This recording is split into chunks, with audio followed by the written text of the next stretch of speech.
Welcome to our tutorial on how to scrape web data and store it in MongoDB. We'll guide you through the process of extracting book data from a website using Python and storing it efficiently in a MongoDB database. Let's dive right in.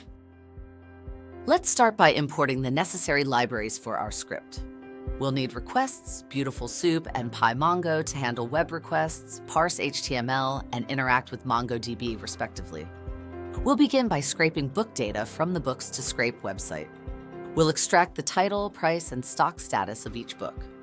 Now that we have our data, let's connect to our MongoDB database to store it.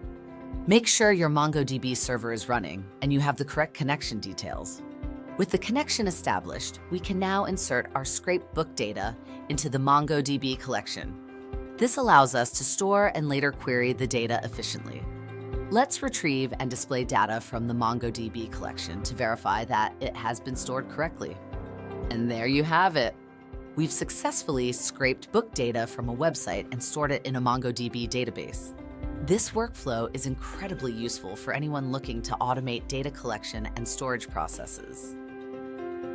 Thank you for watching, and be sure to check out our blog for more tutorials and insights. Don't forget to subscribe for more insightful videos about web scraping and data science. As always, you can find a link to a full article in the description. And remember always to use proxies.